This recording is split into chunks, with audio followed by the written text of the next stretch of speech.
নমস্কাৰ মই প্ৰশান্ত কুমাৰ শইকীয়া পাৰিজাত নাৰ্সাৰী হৈ মই আজি বিশেষ এটা বিষয় লৈ আপোনালোকৰ ওচৰলৈ আহিছোঁ এটা দেখা যায় যে আজিকালি সাদৰ ওপৰত মানুহে খেতি কৰা খুব এটা শখ বাঢ়িছে বা প্ৰৱণতা বাঢ়িছে সাদৰ ওপৰত মানুহৰ যথেষ্ট জায়গাও থাকে আৰু এই জায়গাডোখৰ আছুতীয়া খালি দুই এটা অসুবিধাও থাকে যেহেতু সালৰ ওপৰত গতিকে যথেষ্ট গৰম থাকে গতিকে টেম্পাৰেচাৰটো মেইনটেইন কৰিবলগীয়া হয় এই ক্ষেত্ৰত কেইটামান সাৱধানতা ল'বলগীয়া হয় তো সেই বিষয়ে মই ভাবিলোঁ যে আপোনালোকক দুআষাৰ কথা আজি কওঁ তো সেই ক্ষেত্ৰত মই এটা টাবত আপোনালোকৰ এটা নমুনা মই আপোনাক দেখাব খুজিছোঁ টাবটো সৰু হৈছে মোৰ কাৰণে যেহেতু আপুনি ড্ৰাম বা কিহত কৰিব মই জাষ্ট ভিডিঅ' দেখুৱাবৰ কাৰণে মই আপোনাক দেখুৱাইছোঁ যে প্ৰথম কথাটো হ'ল টাব যেতিয়া আপুনি ল'ব মাটি এনেকুৱা ডাঙৰ ড্ৰাম এটা ল'ব ড্ৰাম লৈ পেলাই তাত আপোনাৰ তলত পানী ওলাই যাব এনেকুৱা আপুনি নেটো ব্যৱহাৰ কৰিব পাৰে বা আপুনি এনেকুৱা নেট আপুনি ব্যৱহাৰ কৰিব পাৰে আৰু নেটৰ ওপৰত আপুনি কেইটামান প্ৰথমতে ইটাৰ বা এনেকুৱা টুকুৰা দি ল'লে যদি ড্ৰাম হয় তেনেহ'লে তলত আপোনাৰ টুকুৰা লৈ ল'লে টুকুৰা প্ৰায় 2-3 ইঞ্চি আপুনি দি ল'লে 2-3 ইঞ্চি টুকুৰা দিলে কি হ'ব পানীখিনি যিখিনি ড্ৰেইনেজ পানী সহজে ওলাই যাবলগীয়া থাকে পানীখিনি সহজে ওলাই গুচি যাব আৰু তাৰ পাছত ইয়াৰ ওপৰত আপুনি অকণমান ডাঠ মানে মোটা বালি দিলে ধৰক মোটা বালিও তেনেকৈ 2-3 ইঞ্চি আপুনি দিলে মোটা বালিয়ে কি কৰিব মোটা বালিৰ মাজেদি পানীখিনি সৰকি পেলাই টবৰ তললৈ ওলাই যাবলৈ সহজ হ'ব তাৰপিছত আমাৰ এটা মিক্সচাৰ আপোনাৰ সুদা মাটি আপুনি ধৰি লওক 40% গোটেই মাটিখিনি সমুদায় মাটিখিনি 40% আপুনি সুদা মাটি আপুনি দিলে এইখিনি আমি সুদা পলসুৱা মাটি আপুনি দিলে শুকান গোবৰ ধৰক 40% মান আপোনাৰ দি দিয়া হ'ল শুকান গোবৰ যদি আমি দিওঁ তে ড্ৰাইখিনি শুকান হ'ব ইয়াৰ ক্ষেত্ৰত এটা কথা মন কৰিবলগীয়া মাটি যিটো আপুনি দিব সদায় শুকান হ'ব লাগে যিখিনি মাটি আমি দিলোঁ যাতে একেবাৰে ফৰফৰীয়া শুকান হয় সেইটো কথা জৰুৰী শুকান গোবৰ আমি দিলোঁ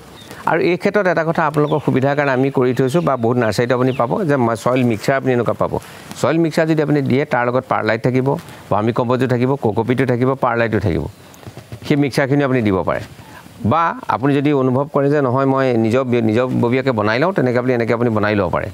ইয়াৰ ওপৰত আপুনি 10% মান আপুনি সুদা বালি দিলে ইয়াত দুটা কথা হ'ব বালিখিনি পৰাচো হ'ব মাটিখিনি ফচফচীয়া হৈ থাকিব মাটিখিনি আপুনি দিলে আৰু লগতে এই ক্ষেত্ৰত এটা কথা দৰকাৰী যেহেতু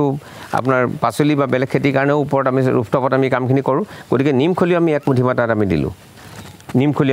পোকৰ কাৰণে কাম কৰিব বা কম পৰিমাণে সাৰৰ কামো কৰিব আৰু এই ক্ষেত্ৰত আমি যদি ডাঙৰ টাবত দিওঁ স্বাভাৱিকতে আপুনি দুমুঠি যদি ডাঙৰ টাব হয় ডাঙৰ ড্ৰামৰ আধা ড্ৰাম হয় আধা ড্ৰামৰ টুকুৰা হয় তেনেহ'লে দুমুঠিমান আপোনাৰ মিউৰেট অফ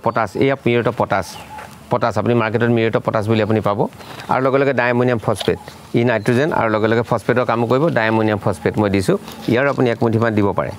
দি পেলাই আপুনি লগে লগে পুলিটো নলগাই 2 এদিন পিছতো লগাব পাৰে বা লগে লগে আপুনি লগাবও পাৰে সেইটো আপোনাৰ ওপৰত কথা কিন্তু 2 এদিন থ'লে বেয়া নহয় এই ক্ষেত্ৰত সাৱধানতা ল'বলগীয়া এটাই কথা যিখিনি শুকান আপুনি মাটি মিশ্ৰণ দিব সেই মাটিখিনি যাতে সম্পূৰ্ণভাৱে শুকায় আৰু এই ক্ষেত্ৰত আমি দেখা পাওঁ যে এই যদি আমি ফাংগাছ বা ভেঁকুৰনাশক যদি আমি দৰৱ দিওঁ এই ক্ষেত্ৰত যদি আমি 1 চামুচমান ভেঁকুৰনাশক দৰৱ দিওঁ ই ফাংগাছটো প্ৰিভেণ্ট কৰিবৰ কাৰণে হেল্প কৰে প্ৰায় 1 চামুচমান আমি ফাংগাইচাইড দিছোঁ এই গোটেইখিনি মিলাই কিছুদিনৰ কাৰণে আপুনি ৰাখি থৈ দিব পাৰে ইয়াতে বা আপুনি মুকলি ৰ'দতো থ'ব পাৰে ইচ্ছা কৰিলে এনেকৈ যদি ৰাখে তেনেহ'লে আগলৈ ফাংগাছ সহজে হোৱাৰ ইয়াৰ সম্ভাৱনাটো কম থাকে আৰু এই গোটেইকেইটা মিশ্ৰণত দেখা যায় যে অকল মাটি দিয়াতকৈ ওজনো কিছু কমি থাকে এই ক্ষেত্ৰত মই আৰু এটা কথা আপোনালোকক ক'ব পাৰোঁ যদি বহুতে আজিকালি ব্যৱহাৰ কৰে গ্ৰ' বেগ আমাৰ ওচৰতো থাকে বা আপুনি মাৰ্কেটত উপলব্ধ ই এটা খুব ভাল কোৱালিটি গ্ৰ' বেগ এই ক্ষেত্ৰত ইয়াৰ আটাইতকৈ ডাঙৰ সুবিধাটো কি প্ৰথম কথা ই ডিউৰেবল প্ৰায় 8-10 বছৰ সময় যায় দ্বিতীয়তে ইয়াৰ আয়তনৰ যদি প্লাষ্টিকৰ বেগ আপুনি ব্যৱহাৰ কৰে তেনেহ'লে ইয়াৰ দাম প্ৰায় 3 গুণ মান পৰে আৰু তৃতীয় কথা ই গৰম নহয় সহজে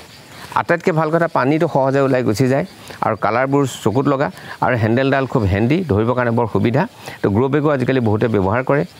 আৰু আপোনালোকে এই গ্ৰ' বেগ ব্যৱহাৰ কৰিব পাৰে আমিও এনেকুৱা গ্ৰ' বেগ আপোনালোকৰ কাৰণে ৰাখিছোঁ বিভিন্ন কালাৰ ৰাখিছোঁ আপুনি যেনেকুৱা ৰঙৰ বিচাৰে বিশেষকৈ নীলা বা সেউজীয়া বা ৰঙা এইবিলাক উজ্জ্বল কালাৰৰ ভিতৰতো আছে আৰু বেলেগ কালাৰটো আপুনি পাব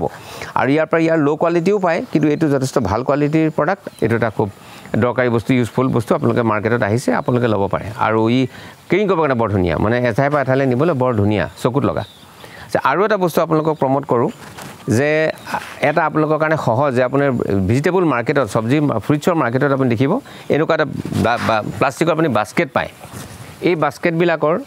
তো তেনেকৈ আপুনি মাটি ভৰাই পেলাই তলত আপুনি প্লাষ্টিকৰ বস্তা দি পেলাই যে আপুনি খেতি কৰিব পাৰে আমি যেনেধৰণে এই জলকীয়াজোপা কৰিছোঁ আপুনি দেখিছে যে সুন্দৰ গ্ৰ'থ হৈছে আমি প্ৰায় আজি 2-4 মাহ ইয়াৰ পৰাই খাই আছোঁ আৰু ওপৰত যেহেতু আপোনাৰ ৰ'দ যথেষ্ট বেছি পৰে গতিকে পানী সহজে দিব লাগে আপোনাৰ পানী দিয়াৰ ব্যৱস্থাটো ভাল হোৱাটো ভাল আৰু ফাংগাছৰ প্ৰব্লেমটো মই দেখোঁ যে সাময়িকভাৱে তলতকৈ ওপৰত ফাংগাছৰ প্ৰব্লেমটো কম আহে মই ভাবোঁ এই তিনিটা নিয়মতে আপুনি ৰুফটপত আপুনি গাৰ্ডেনখন কৰিব পাৰে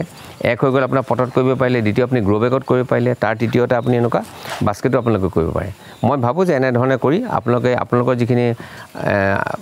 ব্যৱহাৰ নোহোৱাকৈ থকা জেগা বিশেষকৈ ৰুফটপত আৰু ৰুফটপত আৰু এটা কথা সুবিধা কি গৰু ছাগলীৰ কোনো উপদ্ৰৱ নাথাকে সেইটো বৰ ডাঙৰ এটা সুবিধা আৰু ইনচেক্টৰ প্ৰভাৱো বা পোক পৰুৱাৰ প্ৰভাৱো খুব কম থাকে আৰু আপুনি সহজে যদি আপুনি দেখিব যদি আপুনি ৰুফটপতে গাৰ্ডেনখন কৰি লয় তেনেহ'লে আপুনিও দেখিব সহজে ইয়ালৈ আহিবলৈ আপোনাৰ মন যাব আৰু দৈনিক আপুনি ইয়াত আহি পেলাই অকণমান সময় লাগি নিজৰ মনটো আপুনি ফ্ৰেছ কৰিব পাৰে আৰু এনেকুৱা ধৰণে মই ভাবোঁ যে আপোনালোকে যদি প্ৰত্যেকে নিজে কৰি লয় আপোনালোকৰ জেগাখিনিও ব্যৱহাৰ হৈ থাকিল আৰু দ্বিতীয়তে আপুনিও ইয়াৰ উপভোগ কৰিব পাৰিলে আপোনাৰ ৰুফটপটো আৰু মই ভাবোঁ যে এই ভিডিঅ'টোৱে যদি আপোনাক হেল্প কৰে তেনেহ'লে আপুনি আমাৰ ভিডিঅ'টো আপোনালোকে ছাবস্ক্ৰাইব কৰিব আৰু ভৱিষ্যতলৈ যদি আপোনাৰ কিবা ছাজেশ্যন থাকে আমাক জনাব বুলি পেলাই আমি আশা কৰিলোঁ ধন্যবাদ